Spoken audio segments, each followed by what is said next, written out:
This is a space of discovery. This is a space of remembrance. Join A.L. Garris and welcome to this space. Welcome to the A.L. Garris space. Welcome to the A.L. Garris space. I'm so grateful to be this space with you. We've talked about a lot of different things. We've talked about boundaries. We've talked about listening to yourself, trusting your own voice. We've talked about being the observer, being aware of what's going on and how you're engaging it and how you're allowing it to engage you. So here, let's go in a new direction today and let's talk about you don't have to fix them. Did that strike a chord? Did that strike a chord with you possibly, right? You don't have to fix them. And there's another term commonly used in some circles, I guess, that's called savior syndrome. Have you ever heard of that before? Where you actually somehow have the mindset and even the heart set, because it's a lot of heart involved for people that are in that type of belief where they feel like they need to save everybody, right? They need to swoop in and save everybody. But that's a legitimate space that many people come from, is feeling like you have to fix them. Now, the them could be your best friend. You know, best friend goes through some spaces, navigates some life experiences that aren't easy for them. And you feel the need to make it easier. You feel the need to intervene. You feel the need to be whatever they need, whenever they need it, and move the mountains for them so their life can be, in your opinion, in your mind, better. And it's not that that's necessarily bad. It's very kind. It's very loving. But there's a couple things happening that it would benefit us to look at today, okay? And that is that everybody is experiencing their life in order for them to understand themselves and the world around them better. So whatever they're dealing with, whatever they're experiencing, there's some type of message involved. And I know that can get weird for spaces that may be traumatizing, really big, really even evil or dark looking to some people, you know. But there's still a message, even if it's do better, not on their part, but on society's part, on humanity's part, right? So if there was an abusive relationship, a friend's in an abusive relationship, and you feel the need to save them, to make their life better, and you're trying to get them to see what you see and leave that abusive relationship, and someone says, well, how is that message good for anybody? Well, at its basis, it's the opportunity for us to know that abuse is wrong. Yeah, so there's that, right? That's what I'm talking about. There's always a message involved. There's always a message involved. And so if we swoop in and we try to, save everybody every time anything's happening, those messages aren't always delivered. And so what happens is the experiences keep happening. Your friend, whoever it is, your family member, whoever it is, your coworker, they keep going through life, seeing those cycles play out and seeing those situations come in again and again and again, because you swooped in and fixed it before they got the message. And so now they have to have the message sent again. Yeah, we could just stop right there and just think about that. Because that's what's happening.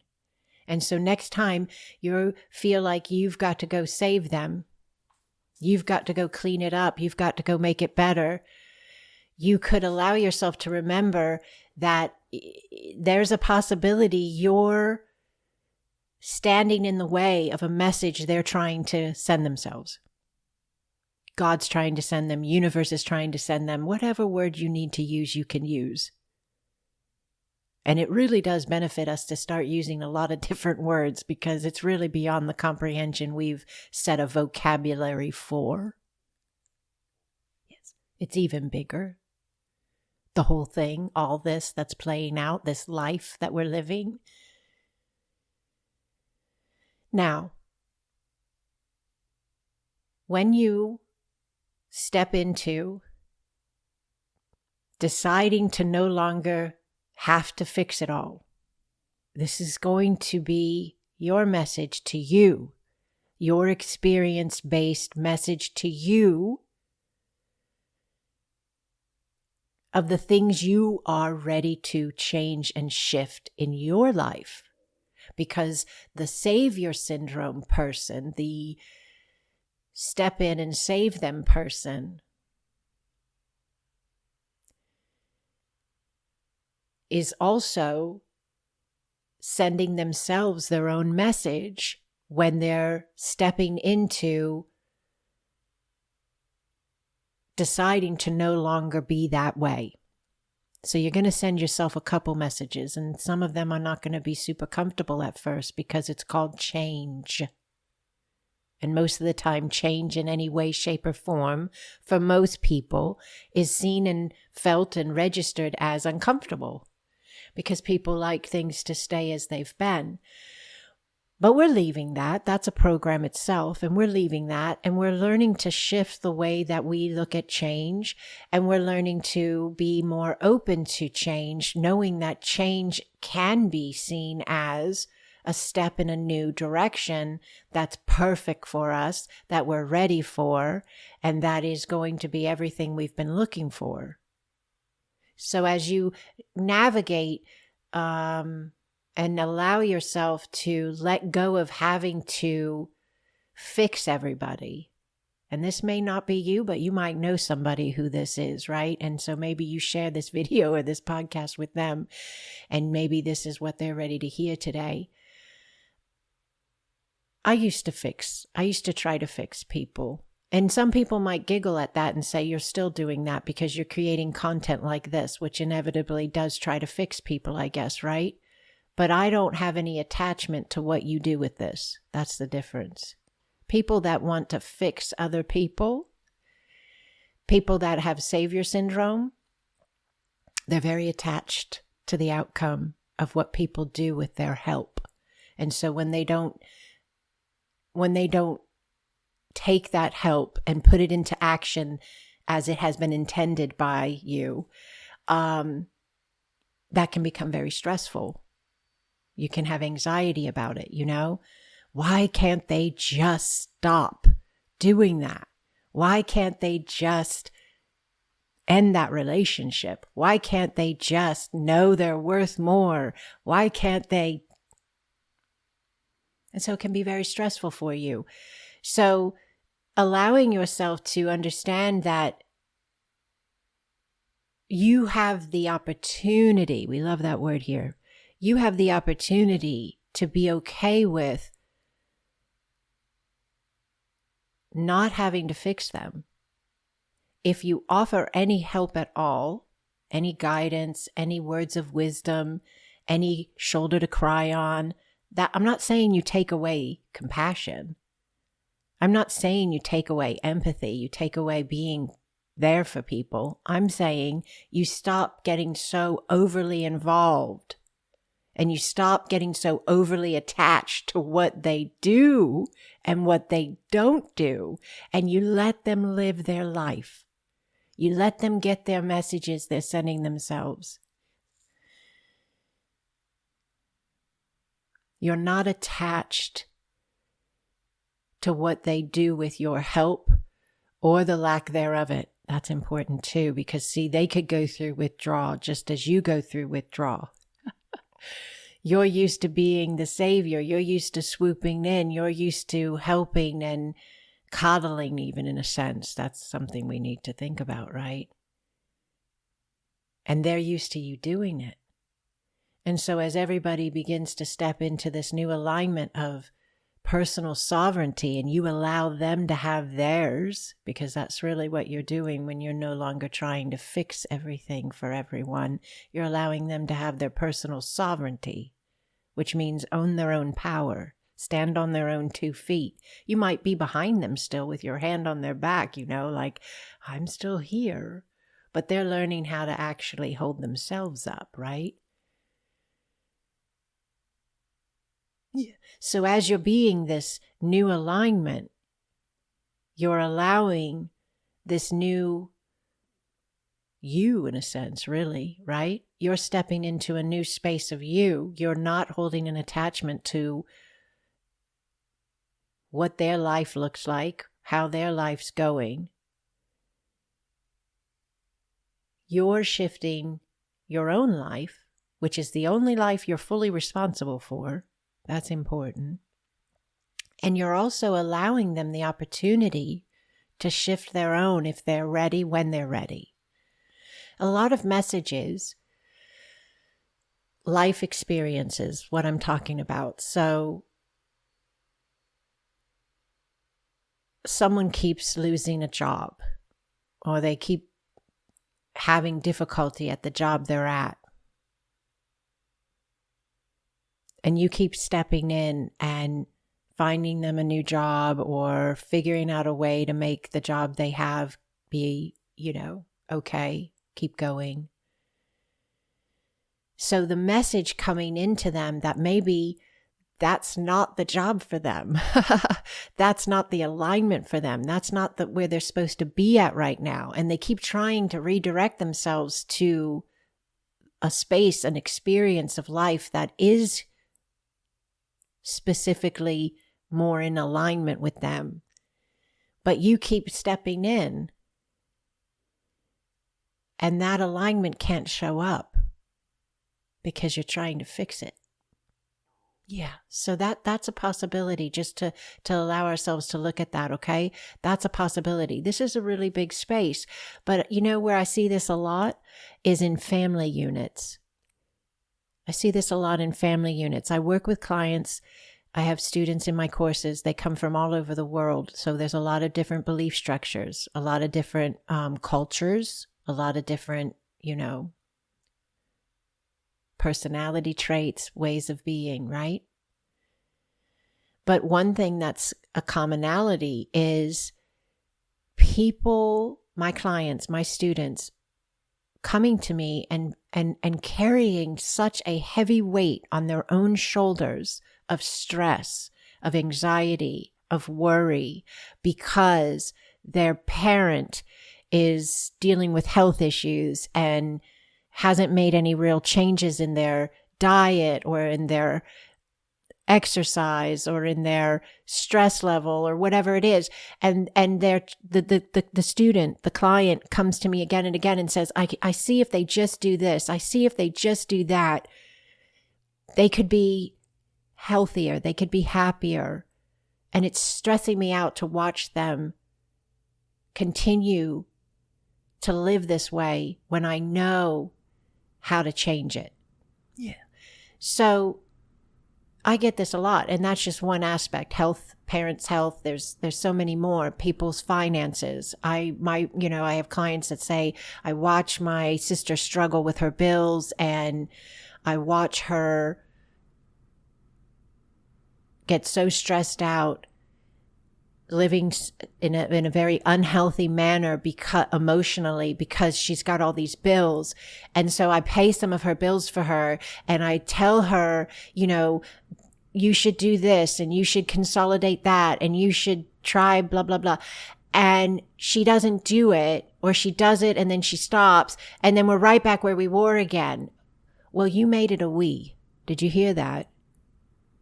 We are right back where we were again. So you brought yourself into their life experience, plopped yourself right in the middle of it, and decided to make it a we. So then that means there's another person making decisions and doing things that are affecting the connection you're experiencing, but that's because you decided to make it a we. It's not your job to fix her life. It's not your job to fix your parents. It's not your job to fix your siblings. It's not your job to fix your child. If you have a young child, they're like still under your roof and they still need your guidance and care and direction. That's a different job description. That's called a parent. I like to also think of it as a life guide.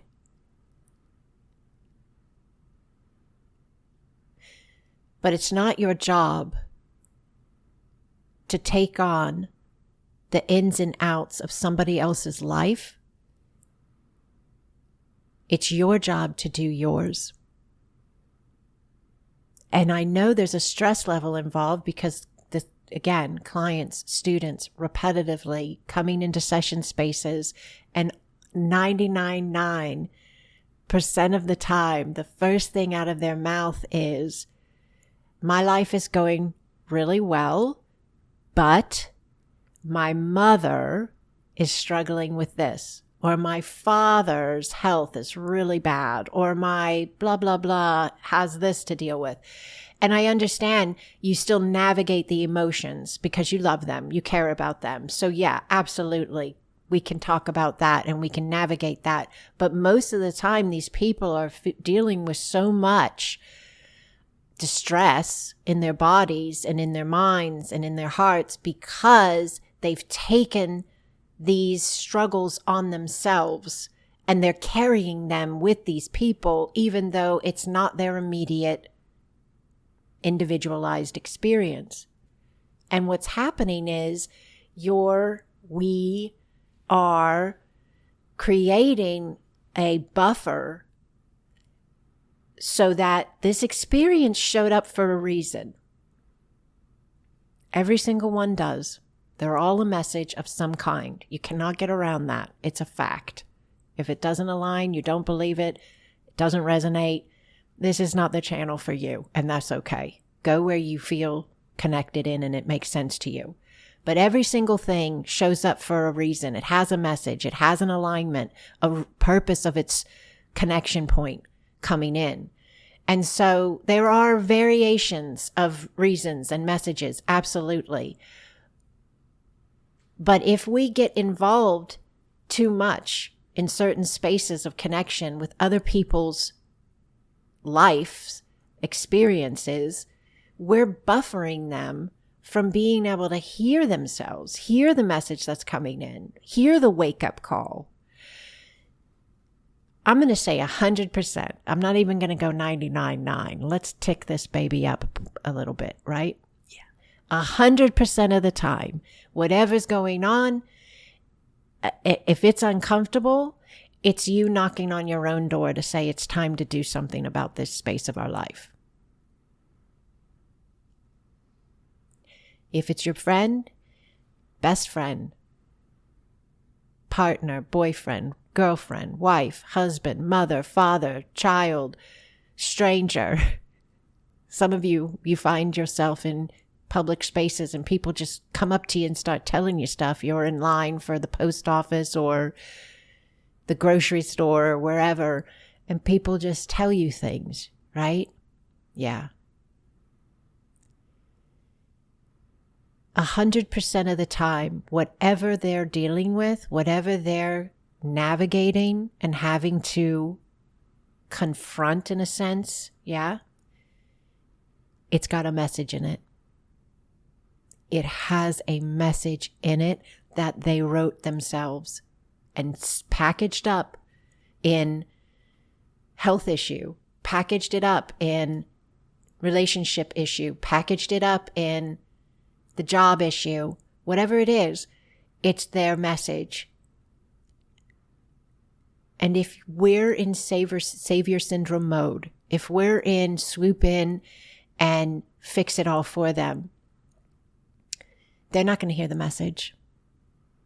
They're not going to hear the message. And that means the message gets resent. And if it gets resent, I'm going to do it again. I know. Pick your jaw up off the floor. 100% of the time, if the message gets resent, the message gets louder. What does that mean? It means if the first message came and it was annoying and uncomfortable, but, just that, the next message will not only be annoying and uncomfortable, but it'll also be more distressing. And the messages will continue to be sent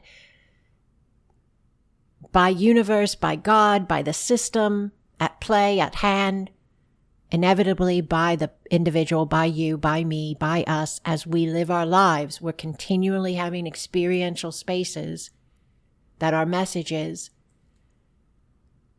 that are giving us the opportunity to hear ourselves, remember ourselves, and move into the next space of ourselves.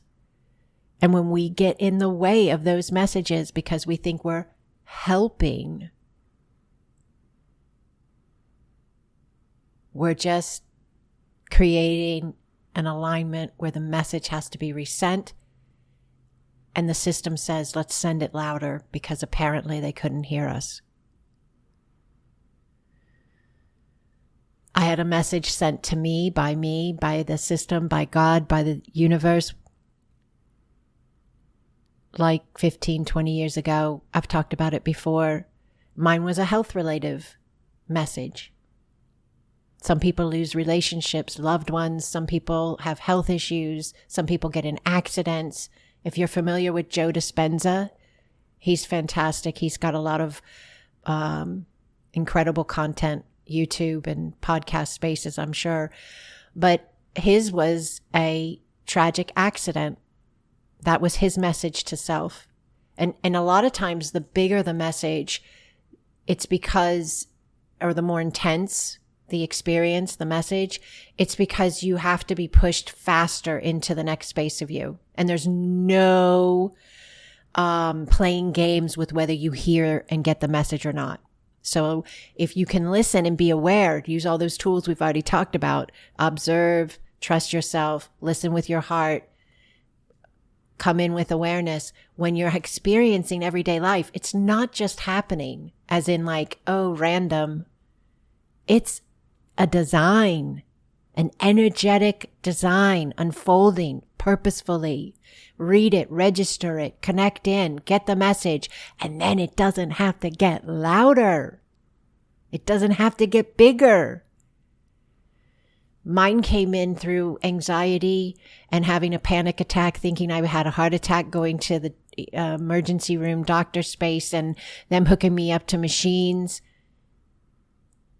I was in my 40s, like mid 40s, late 40s. And I remembered my father having open heart surgery at that same age.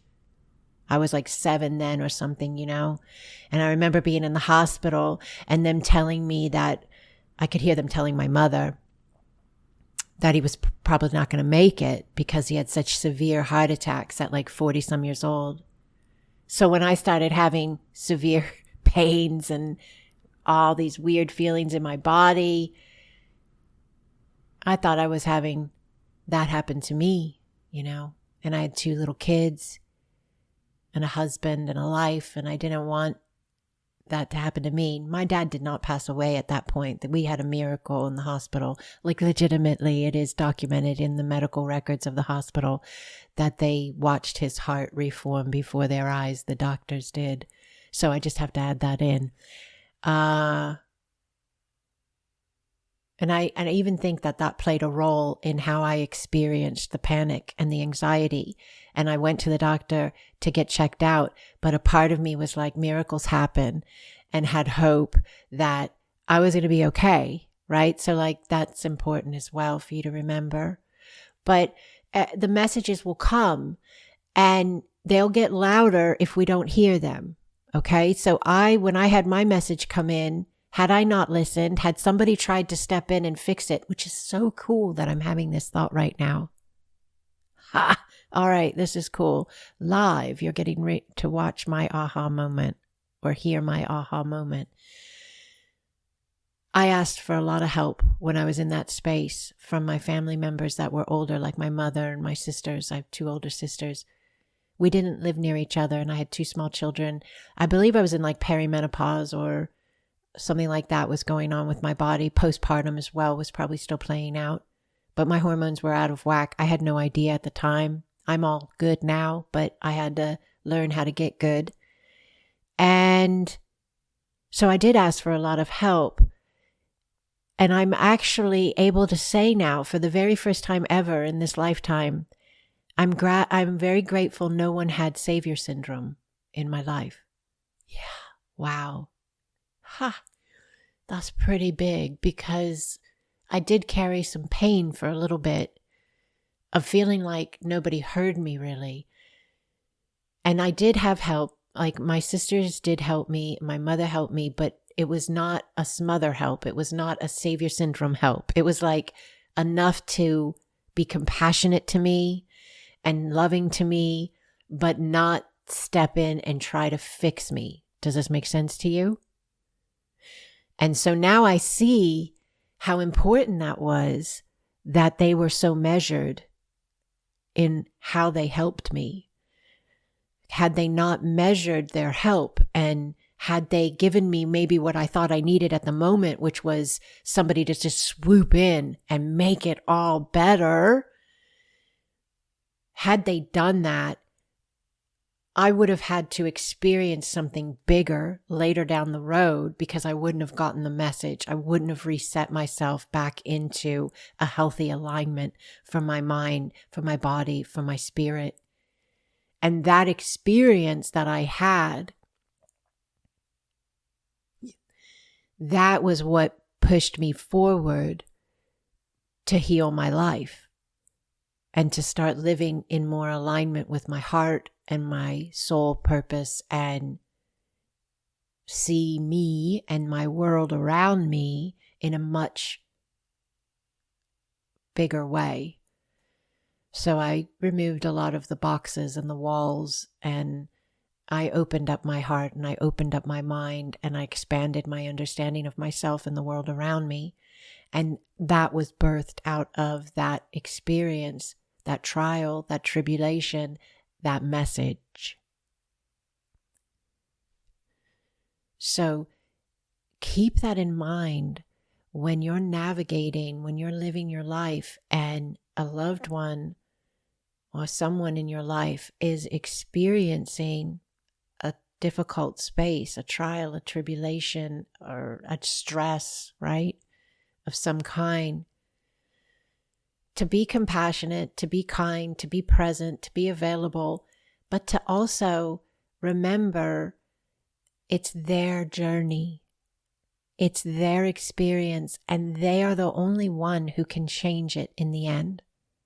Truly change, truly shift, truly heal.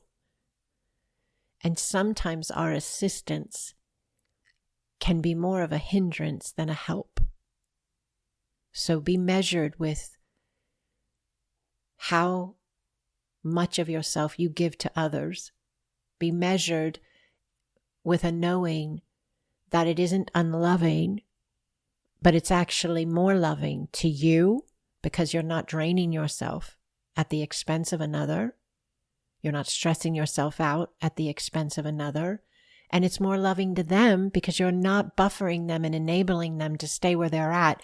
You're allowing them to get their message. Learn from their life. Learn from their experience. It doesn't mean that it's easy to watch. I'll give you that. I've heard so many stories from so many clients that I work with, and I get it. It's not easy to watch. But when you come from the knowing of this, and you see them going through the health issue, or going through the financial issue, or going through whatever it is, and you come from this mindset, this understanding, this belief structure we're sharing here today, then as you watch it, you can allow space, some room, right, for the understanding, the availability of this is something they've designed to assist them in expanding, remembering, healing, waking up to the more that they are. You know, a lot of times we get kind of stuck in cycles, in programs, right? Where we just keep running the same thing over and over again. And then many times those messages, those uncomfortable life experiences come in because we're stuck in a cycle and it's trying to kick us out of that cycle. We're trying to pop ourselves out of that loop because we know we're more. They know they're more. Your soul knows. Your mother's soul, your father's soul, your siblings, your child, your husband, your wife, whoever it is, the soul knows it's more. The soul knows it's eternal. The soul knows it's having a now. And as the soul says, woo, we are stuck in a loop. The soul says, let's pop ourselves out of this cycle. Let's end this cycle. Some loops and cycles are generational. They've been in your family lines as long as your family lines have existed. Yes. And many of you are here in this lifetime, in this experience, to be the ones to break the loops, to break the cycles, to open up the space of repeat, and move into an entirely new way of being. Yeah, some of you are here to break those cycles. You know you are. You know who you are, and you know you are. And you see it in your own life. You see it in your mother's life or your father's life or your siblings' lives, your aunt, whoever it is. You can see it all the way through, right? The family line. Everybody just keeps playing the same game, singing the same song, dancing to the same tune. Repeating. And here you show up and you are the one, maybe nobody even else in your family registers this or realizes this, you know, but you're there and you're going, why? Why do we keep doing this? I don't want to keep doing this. And so you are getting the message from your own life experiences that are helping you realize it's time to pop yourself out of that loop, untangle yourself from that flow, and live in the next alignment of yourself, that more expanded space, right? But they may not be getting that message yet. And if we intervene every time a message is coming in, every time a life experience is uncomfortable for them, if we intervene too much, we're not really helping. Well, we are helping, but what we're helping is the cycle to continue. We're helping the cycle to continue. We're helping the loop to remain. And they will just continue to replay whatever it is that's on the record. So please hear this if you don't take anything else away from this talk. Please hear this. Being compassionate and kind and loving, empathetic is important, and we need compassion and kindness and love in our beautiful human collective. But there is also love and compassion involved when somebody allows someone else to experience the life they've created and learn how to be brave and strong and shift and change and grow accordingly. There's love there as well. It's not your job to carry the world. It's your job to carry you. If everybody would learn how to carry themselves, no one would need to be carried. Does it mean we never have to carry anybody else ever at all? No. That's where compassion comes in. That's where kindness comes in. But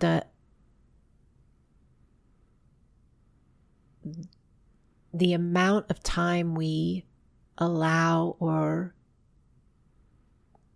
the amount of time we spend engaging, carrying somebody else, that is what we work with changing and altering so that it's balanced. Maybe it's holding their hand and helping them out in certain moments so they can catch their breath. They can remember they're not alone. That's what my sisters and my mother did for me. I begged my mother to come live with me when I was in my space of need. And she said, "Oh, you're going to be fine. You're going to get better. Everything's going to be okay." She was there. She was holding my hand. She was being kind. She was being loving, but she wasn't stepping in and buffering me so much that I didn't get the message. She was a balanced connection point of compassion with clarity still available in the space for me to feel the uncomfortableness of the space enough to have it push me forward and break the cycle and leave the loop.